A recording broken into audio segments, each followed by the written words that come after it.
is Ro Khanna on Chris Hayes' program on Friday.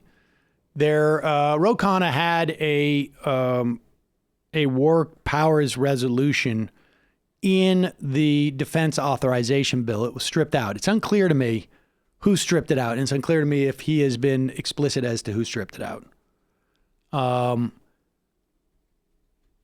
And there's a second sort of bite at this apple. Tim Kaine has now introduced one in the Senate, and Ilhan Omar and Barbara Lee have co-sponsored one in the House. Here is Ro Khanna on with Chris Hayes to discuss the failure of Congress to assert itself with the war powers. And I'll tell you, this is an example of what needs to happen in an era of Trump, where you see abuses, where you see this is like missed opportunities with we could have had enhanced whistleblower protections when the Democratic caucus was trying to protect the whistleblower. That's a great time to introduce enhanced whistleblower protections so that you get them locked in for future administrations where we need more genuine whistleblower protections, and so on and so on. But there's been a failure to do that. Fortunately, at least we're seeing a push to do that when it comes to war powers. What should Congress be doing now to constrain further escalation from the president?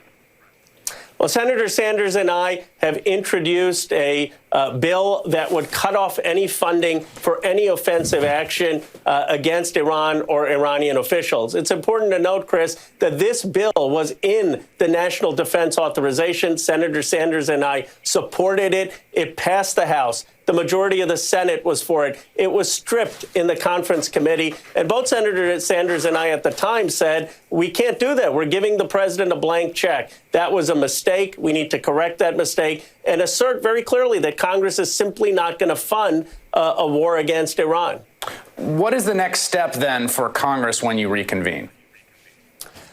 I think we take up this legislation in the House that says that there will be no funding for the president to conduct offensive action against Iran or Iranian officials. And we should realize Congress is not a bystander here. We have the power of the purse. The question is, are we willing to use it? I mean, we could, in the appropriations process, say very clearly, we're not going to give funds for this kind of action. The challenge is that there are people who get scared. They say, oh, we don't want to be seen as weak on national security. And so Congress has punted traditionally to the executive branch. It's time for Congress to actually act with the powers that the founders gave us.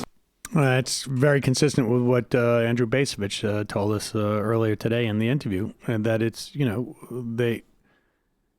unclear whether Donald Trump would have the legal authority at this point, under this perspective of the Supreme Court, to reappropriate money to attack Iran. But at the very least, ultimately, this has to be decided by the people, and the way that the people are instructed and cued and led to understand that what the president is doing is illegal is by action by Congress.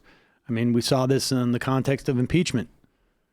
Impeachment became far more popular when the Democrats said, we're going to impeach him for this. And the public said, oh, okay, we didn't realize it was that bad.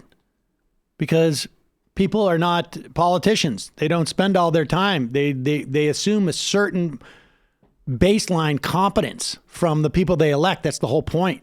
And when they can't assume that over time, we get these problems. I'd like to just recommend on that note a really good book by a person who's certainly been on the show, Democracy in Exile, Hans Speyer and the Rise of the Defense Intellectual by Daniel Bessner. Because going back to World War II, the whole generation of this entire executive branch bureaucracy, which definitely accelerated in the last couple of decades, but it goes back to World War II, Bessner traces as, a very conscious project to totally mitigate the role that people like Bacevich are talking about of Congress, and to completely de-democratize foreign policy.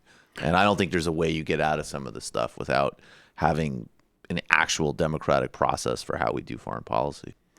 All right. And so lastly, and then we'll go to the phones in a second, we are now less than 30 days away